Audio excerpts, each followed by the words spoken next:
Welcome back to my tutorial for making an action RPG in GameMaker. This is going to be a quick little video where I'm going to talk about some tips to design your map a little bit quicker than just manually painting all of the corners of roads and rivers.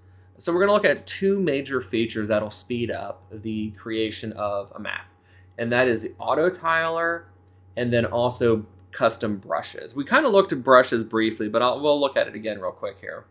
So if I wanted to, we'll start with the cool stuff. We'll start with the Autotiler. If I wanted to paint a road really quickly, you can actually see I've got my Autotiler right here.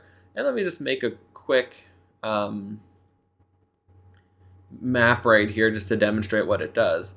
So the Autotiler is attached to your tile set. So once you've created an Autotile library, it's going to be available there for whenever you need it. And so it lets you just paint. And then if you erase things, if you hold down right click, you can have like an erase action. My erase action actually just paints back the green, the grass green, but you could have it like use the eraser, for example. You can do this with water as well. So if you wanted to create a relatively quick coastline, we can paint up a road really quick, and then boom. Now we've got our map finished. Well, I would have to kind of go through it and do some of the grass, but that's a really fast way to generate things that have like edges and corners. These road things, anything that has like multiple pieces to it so that you can kind of create the road. Now, if you wanted to use some of these kind of custom edges, you'd have to manually just go in there and replace it, which, isn't very hard to do, to add that little bit of variation. Getting the main thing auto-tiled is what really speeds stuff up. So let's take a look at how to build an Autotiler so that you can really benefit from this. So the Autotiler is attached to your tile set. So like once you've made an Autotiler, no matter which layer you look at, it will follow you there. So I have not made my Autotiler for this tile set.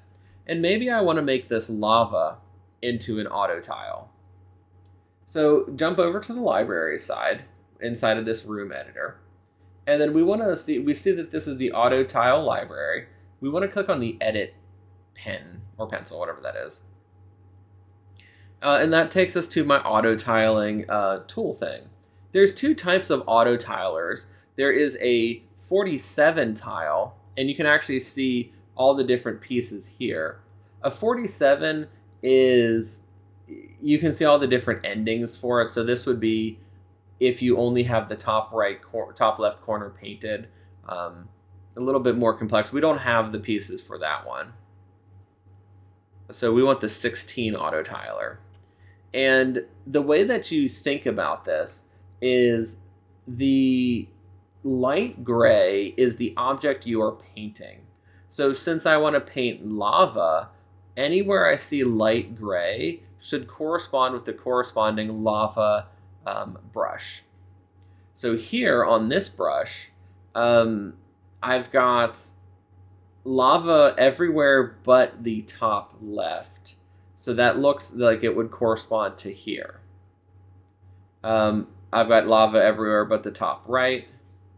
I'm going to go through and do these four. I got lava everywhere but the bottom. And I've got lava everywhere but the bottom right. Here, I've got lava on the bottom part. So that would be this tile. This is lava on the right. This is lava on the left.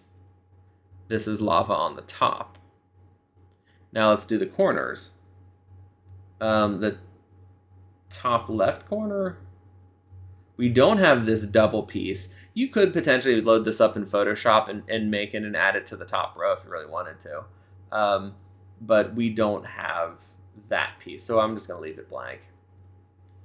This is this corner, bottom corner, and I'll leave that blank so that it serves as an eraser. So if we want to test it, and we just go back to the room and we begin painting. Oh no. There we go.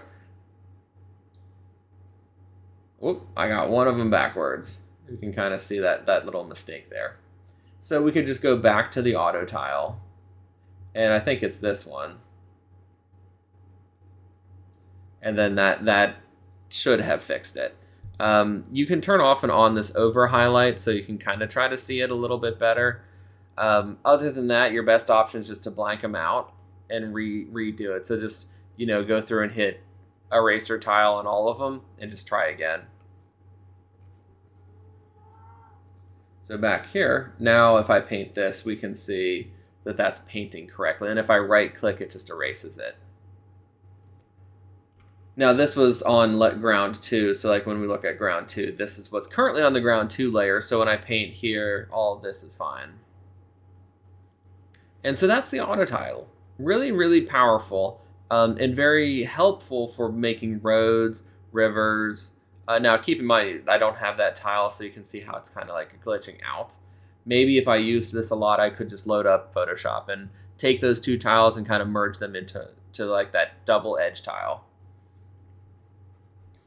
The second one is a little bit more looking at brushes. So you could make a brush out of things like the tree stump. Remember I talked about we only want to tile paint things that the player cannot be behind.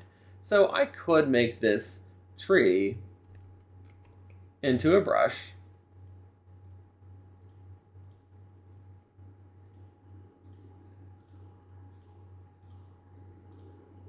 And then I can actually go and place this down. Remember, the tree has transparency, so it needs to go in the details layer. And then I could put it kind of wherever I would want.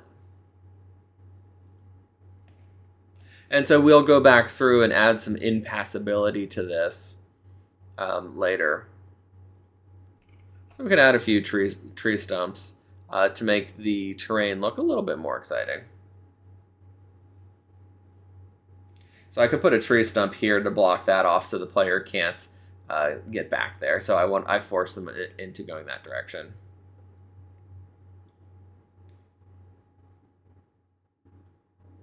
We could even like paint a tree stump kind of half off the stage. So we just get like that little top there. And so that's, utilizing the brush. Like I said, I wouldn't do it for trees or anything the player can appear behind.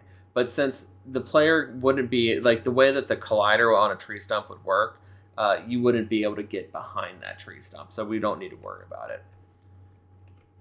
And so that wraps up this video. It's a short little video about using the Autotiler and using brushes to make this a little bit easier to design your map. So in the next video, we're going to take a look at doodads, and that's going to be planting trees and such. So thank you for watching, and I'll see you in the next video.